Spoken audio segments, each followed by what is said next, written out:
बिस्मिल्लाहिर्रहमानिर्रहीम बिस्मिल्लाहिल-फ़त्ताहिल-अलीम अस्सलामु अलैकुम वरहमतुल्लाहि वबरकातुहू। वाचर डियर सब्सक्राइबर, उम्मीद करता हूँ, दिल से दुआ करता हूँ कि आप सब लोग ईमान और सेहत की बेहतरीन हालत पे होंगे। Pardon me. मैं motivational speaker, leadership, business coach, master trainer, language trainer professor M Raza. आज की वीडियो में हमारा टॉपिक है जी Afaq sun series new course English class 6 page number 7। So let's get started. चलिए शुरू करते हैं। Write two collective countable and uncountable noun each in your notebook and use them in your sentences. ये पिछले पेज नंबर 6 से के साथ मिल एक एक्टिविटी थी जो मैं ऑलरेडी पहले आपको करवा चुका हूँ, तो बच्चों को आपने होमवर्क के तौर पे देनी है। तो इससे आगे जो है वो pronouns and subject and object, pronouns as subject and object, इनको पढ़ने से पहले रीड मोड पढ़ना ज़रूरी है ताकि हम समझ पाएँ कि वो क्या कहना चाह रहा है। प्रोनाउंस ज़मायर यानी इसमें ज़मायर, आर ज़मीर की जमा है ज़मायर। Pronouns are the word that are used in place of noun. Pronouns वो जो है वर्ड्स हैं जो हम नाउन की जगह पे इस्तेमाल करते हैं। फॉर एग्ज़ाम्पल, मिसाल के तौर पे I, we, you, him, her, their etcetera are all pronouns used as a subject. Pronouns are also used as an object in a sentences. For example, me, you, him, etc. अब हम इसको पढ़ते हैं जी pronoun as subject and object. Pronoun as subject जो use होते हैं उसमें जी I, you, he, she, they, we और इट है। और प्रोनाउंस एज एन ऑब्जेक्ट के तौर पे me, you, him, her, them, us और इट है। यानी आई से मी बन जाएगा, यू से यू रहेगा, ही से हिम हो जाएगा, शी से हर हो जाएगा, दे से देम हो जाएगा, वी से अस हो जाएगा और इट का इट ही रहेगा जब आप उसको सब्जेक्ट से ऑब्जेक्ट के अंदर कन्वर्ट करेंगे। Read the given sentences and notice the use of pronouns as a subject and object. Read the given sentence and notice the use of pronouns as a subject and object. Pronoun as a subject, pronoun as a object.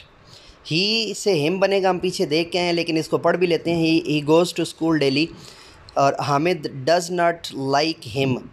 I completed my walk. Hamza kicked the ball to me. She is my leader. I study with her. We are always united. The teacher sent books to us. You are the best student. Ahmed does not teach you. It is my country's flag. I always raise it. They are Momin and Fahad. I will meet them. He, she, we, you, it, they subjective form में थे और him, me, her, us, you, it और them जो है वो किस form में है? ऑब्जेक्टिव में। यानी आप उनको ऑब्जेक्ट के तौर पे लेके आए। Write the sentences using pronouns as subject and object. ये आप ऊपर वाला जितना लिखा हुआ है उसको भी यहाँ पे लिख सकते हैं, कोई परेशानी वाली बात नहीं है। और लिख के आप बच्चों को जो है ना वो कंप्लीट करवा सकते हैं। बुनियादी तौर पे चीज़ ये है कि यहाँ पे लिखा हुआ होना चाहिए, ठीक है जी, लिखा हुआ होना चाहिए। और लिखा हुआ होगा तो ये क्लियर होगा। राइट 3 सेंटेंसेस, 3 सेंटेंसेस आपने जो है वो सब्जेक्ट और ऑब्जेक्ट के आप ऊपर वाले सेंटेंसेस को यहाँ पे नीचे लिख सकते हैं, कोई बिल्कुल दुरुस्त होंगे, कोई परेशानी या टेंशन वाली बात नहीं है। टीचिंग पॉइंट मौलमाना नुक्ता जल्दी से पढ़ लेते हैं।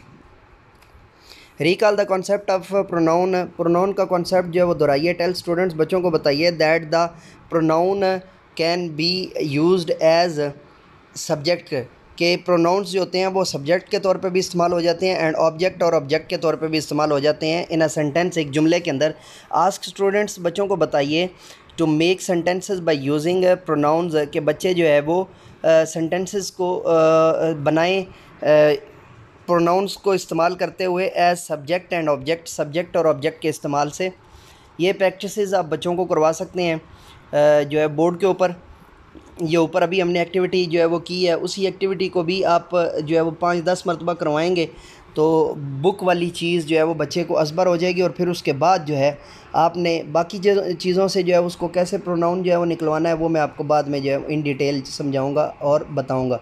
डी वॉचर, डी सब्सक्राइबर, ये था हमारा आज का लेक्चर। नए लेक्चर के साथ दोबारा आपकी खिदमत में हाज़िर होंगे। तब तक के लिए इजाज़त दीजिए। मेरे साथ मिलकर कहिए, इंसानियत की बेहतरी के लिए एक कदम और।